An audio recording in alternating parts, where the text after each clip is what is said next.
안녕하세요. 여유주입니다. 오늘은 상제님께서 남기신 주문에 대하여 말씀을 드려볼까 합니다. 김현덕님이 저에게 댓글을 하나 쓰셨는데 잘 읽었습니다. 블로그에 글을 많이 써 놓으셨군요. 공부를 참으로 열심히 하신다는 걸 잘 알겠습니다. 2012년 동지치성을 앞둔 21일 수련에서 신비한 체험을 많이 하셨는데 그때 공부는 어떻게 하셨는지요? 그냥 태울주만 외우셨나요? 아니면 하고 댓글을 다셨네요. 답글로 쓸까 하다 주문에 대해 좀 설명을 해야 하지 않을까 싶어 짧게 요약하여 영상으로 올려드리겠습니다.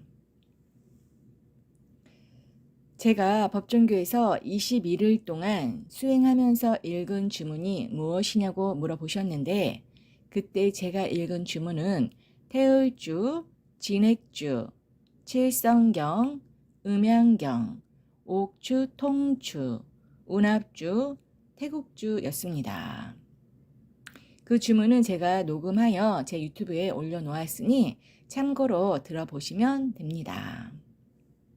그 주문은 상계님께서 140여 년 전 여동생 선돌 부인 댁 벽장 속에 숨겨두었다는 상제님께서 남기신 원본 주문으로 태극도의 조철제가 전해받았다고도 하고 발견하였다고도 합니다. 이 주문은 태극도에서도 사용하고 있지만 태극도 진경에 있는 주문을 보면 이상하게도 성철이나 철이라는 한자를 주문 끝에 섞어 올려놓은 것을 볼 수 있는데 철은 조철제의 철자를 의미하는 것이 아닌가 싶은 생각이 들어 좀 이상했던 기억이 납니다. 예를 들면 음양경 주문이 적힌 태극도 진경 315페이지를 보면 원래 원본에서는 신명, 신명, 천지, 제신명, 하감, 수찰, 복명신, 소원, 성치인데 태극도 진경에는 신명, 신명, 천지, 제신명, 하감, 수찰, 복명신, 태일, 성철, 소원, 성치로 바뀌어 있는데 이런 식으로 운합주, 옥주, 통주, 태국주 주문에도 성철과 철이라는 한자가 있어 그걸 보는 순간 혼란스러웠던 기억이 납니다. 그런데 대순에서도 증산도에서도 주문을 보면 원본 주문과 틀려 이상했던 기억이 납니다. 왜 원본 주문과 다를까요? 왜 임의로 수정을 했을까요? 제가 생각할 땐 상계님께서 남기신 주문은 원문 그대로 읽어야 신명 기운을 바르게 받을 수 있다고 생각합니다. 우리가 음식점이나 홈쇼핑에서 주문할 때도 이름을 잘못 주문하면 엉뚱한 물건이 배달되는데 하물며 도판에서 천지신명의 이름을 부르는 주문을 아무렇게나 하면 되겠습니까?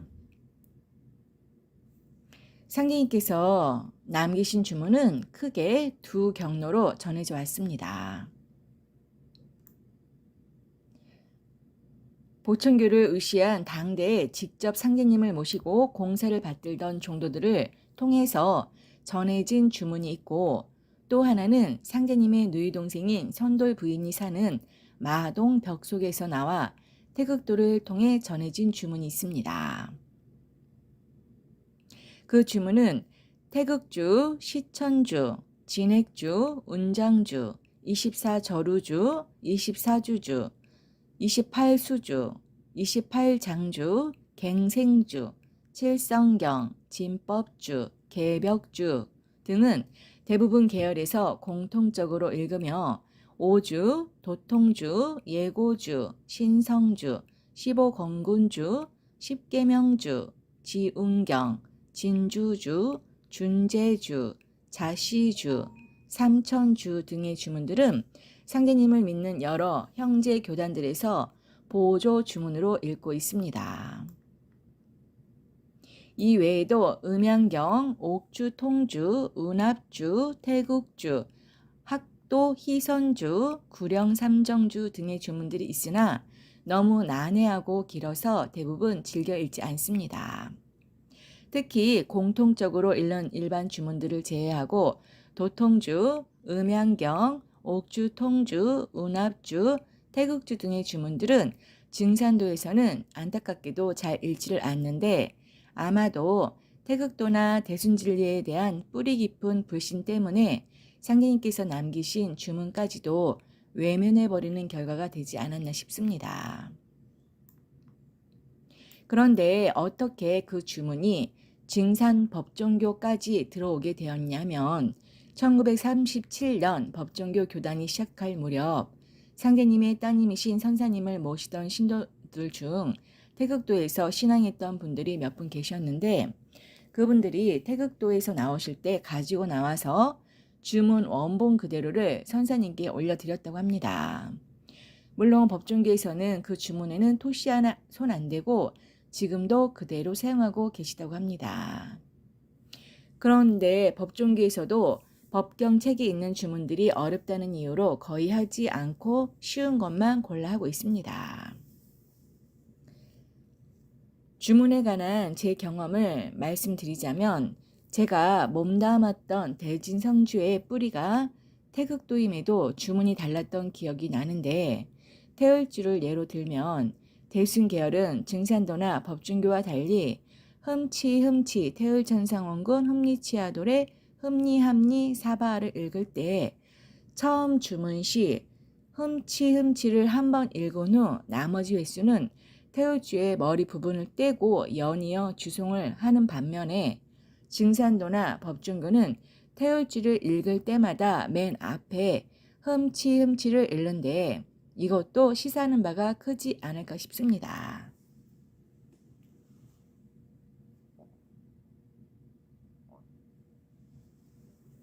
그리고 태을천상원군에 대해 각기 생각하고 주장하는 바도 다릅니다. 증산도에서는 태을천상원군에 대해 동서 인류의 원조상이면서 깨달음의 역사에서 도통을 열어주는 도신의 원뿔이 되시는 분이라고 합니다.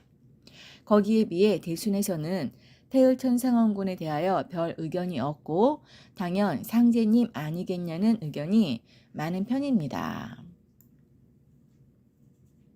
그럼 마지막으로 주문에 관한 제 개인적인 체험을 말씀드리겠습니다.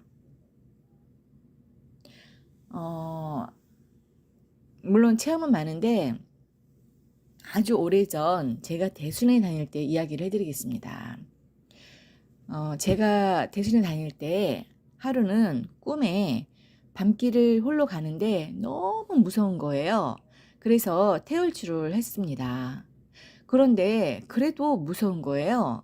그래서 이번에는 안 되겠다 싶어서 아예 상제님 하고 이제 하늘을 향해 상제님을 불렀습니다. 그런데 그 순간 하늘이 크게 움직이며 집채만한 용이 빛의 속도로 막 달려오는 거예요. 저는 너무 무서워서 길 옆 바위 속으로 들어가 숨었어요. 그 용이 얼른 지나가길 기도하면서 그런데 갑자기 그 용이 제 앞에 탁 멈춰서서는 저를 바라보는 거예요. 저는 그 용과 눈이 짠 하고 마주쳤겠죠? 그러다가 깬 기억이 아직도 선명하답니다. 무려 20년이 훨씬 넘었는데 말이죠. 얼마나 놀랬던지 지금도 하늘을 보면 그 기억이 나서 웃곤 한답니다.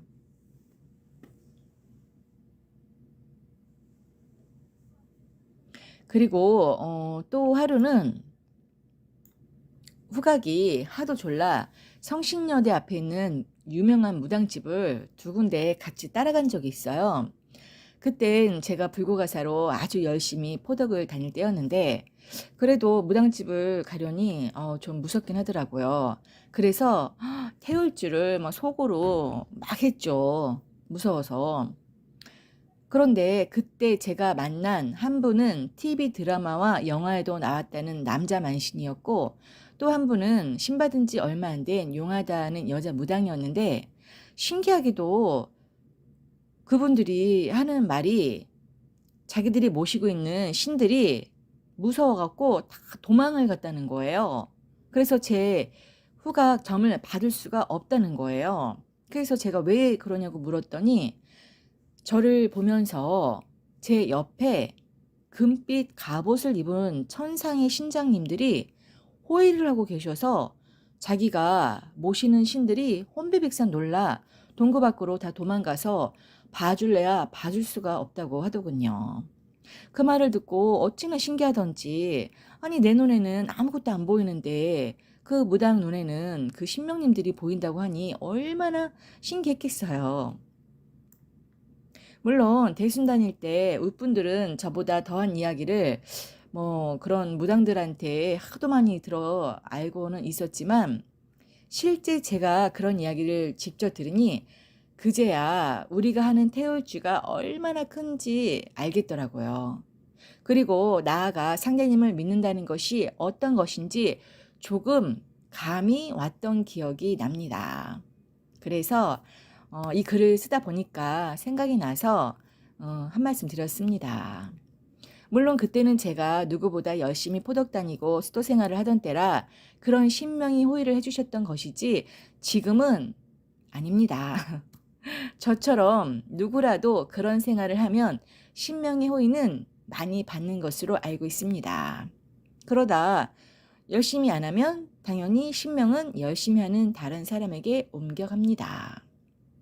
증산도에서도 신명을 체험한 사례가 올라온 것을 여러 번 보았는데 제가 알기로는 대순 쪽 수도인들은 특히 그런 경험들이 책으로 낼 정도로 아주 많은 것으로 알고 있습니다. 왜 그럴까요? 드릴 말씀은 많지만 오늘은 여기까지 하겠습니다. 감사합니다.